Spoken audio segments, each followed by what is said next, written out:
আজকে যখন বাজারে অস্থিতিশীল দেখা যায়, বাজারে আমরা দেখি যে বাজারের দ্রব্যমূল্য বৃদ্ধি পায়, বাজার নিয়ন্ত্রণ করা খুব কঠিন হয়। এর একটাই কারণ, বাজার আপনি কখনোই নিয়ন্ত্রণ করতে পারবেন না যদি সেই বাজারে দুর্নীতির অবাধ প্রবাহ থাকে, তাহলে সেই বাজার কখনোই নিয়ন্ত্রণ করা যায় না।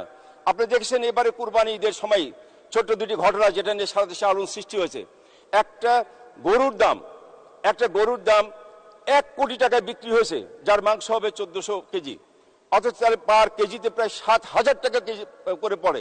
এটা কারা কিনলো, কেন কিনলো? এটা বৈধ উপায় যাদের, তারা এইভাবে টাকা খরচ করে কিনতে পারে না। এটা অবৈধ যাদের উপায়, তারা এই ধরনের এইভাবে খামখেয়ালি করে কিনতে পারে।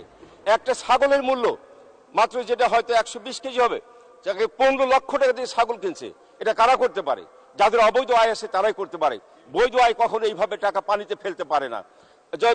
বাজার নিয়ন্ত্রণ করতে হলে দুর্নীতিটাকে আগে বন্ধ করা উচিত। আমাদের মাননীয় প্রধানমন্ত্রী 2018 সালের নির্বাচনেই সরকারের প্রশাসনের উচ্চ পর্যায়ের কর্মকর্তার সঙ্গে বৈঠক করেছিলেন। সেখানে মাননীয় প্রধানমন্ত্রী কিন্তু পরিষ্কারভাবে বলেছিলেন যে আমরা দুর্নীতিকে বরদাস্ত করব না। সরকারি কর্মকর্তা কর্মচারীদেরকে তাদের দফায় দফায় বেতন বৃদ্ধি করা হয়েছে, তাদের সুযোগ সুবিধা বৃদ্ধি করা হয়েছে, তারপরে কেন দুর্নীতি হবে? আজকে যখন দুর্নীতির কথা ওঠে, প্রথম দিয়েই সকলের দিকে আঙ্গুল তুলে জায়গায় রাজনীতিবিদদের দিকে, যে রাজনীতিবিদরা দুর্নীতির সঙ্গে জড়িত, এটাই আমাদের দেশে প্রচলন আছে।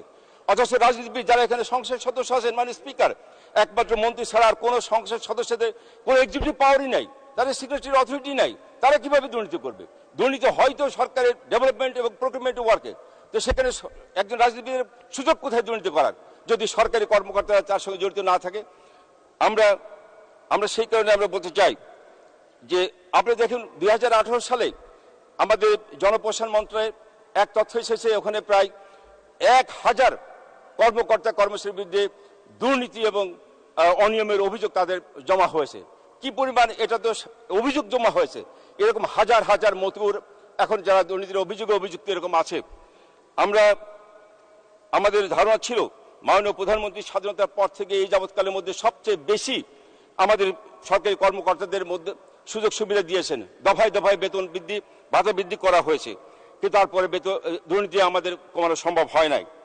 আমরা দুর্নীতি বিধিবিধানকে বরং আরো নমনীয় শিথিল করা হয়েছে। উদাহরণ হিসেবে বলা যেতে পারে সরকারি কর্মচারী শৃঙ্খলা আপিল, যেটা 2018 সাল এবং সরকারি চাকরি আইনের উল্লেখ করা যায়। এটার কারণেই আমরা বর্তমানে বিধিমালার দুর্নীতিপরায়ণ কর্মচারীদেরকে চাকরিতে বহাল রাখার সুযোগে কেবল রাখা হয়নি, বরঞ্চ পদোন্নতি প্রদান এবং সসম্মানে অবসর যাওয়া, পেনশন সুবিধা দিয়ে পাওয়ারও সুযোগ এখানে রাখা হয়েছে। এমনকি বিধিমালায় দুর্নীতির পুনরাবৃত্তি, অর্থাৎ একাধিকবার দুর্নীতি করার সুযোগ রাখা হয়েছে।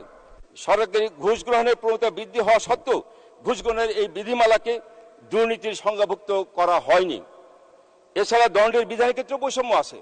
আপনি লক্ষ্য করবেন মাননীয় স্পিকার, কর্মরত ক্যাডার কর্মচারী দুর্নীতি প্রমাণিত হওয়ার পরও নামমাত্র দণ্ড দিয়ে তাকে চাকরিতে বহাল রাখার সুযোগ আছে।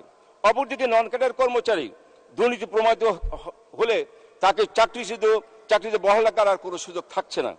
অথচ আমাদের পার্শ্ববর্তী রাষ্ট্র ভারতে ওখানে যদি দুর্নীতির অভিযুক্ত হয়, প্রমাণিত হয়, তাহলে বাধ্যতামূলক অবসর প্রদান এবং পেনশন প্রদানের কোনো সুযোগ রাখা হয় নাই। আমরা আবার সরকারি দায়িত্ব পালন করতে গিয়ে আমরা দেখি জাতীয় পর্যায়ে একজন জনপ্রতিনিধির বিরুদ্ধে ফৌজদারি যদি মামলা হয়, তাকে গ্রেপ্তারের জন্য কারো পারমিশন লাগে না।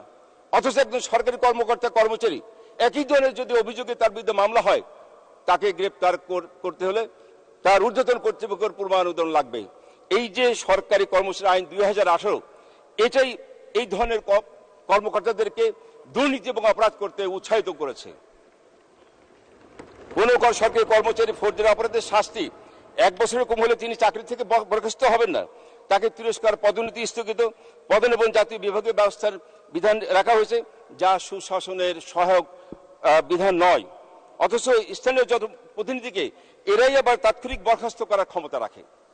মাননীয় স্পিকার, এই বৈষম্যমূলক আইনের কারণেই কিন্তু সরকারি কর্মচারীদের মধ্যে দুর্নীতির সঙ্গে জড়িত তাদের আইনের আওতায় আনতে দুর্নীতি কমিশন বাধাগ্রস্ত হচ্ছেন।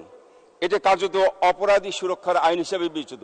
আমার প্রশ্ন থাকবে এই সুরক্ষা আইনটি আবার পুনর্বিবেচনার জন্য। আমাকে 2টা মিনিট সময় দেন, আমি 2টা খালি প্রশ্ন দিয়ে আমি শেষ করতে চাই। এই দুর্নীতি দমন করতে হলে আমাকে প্রথমে ভোগের রাস্তা বন্ধ করতে হবে।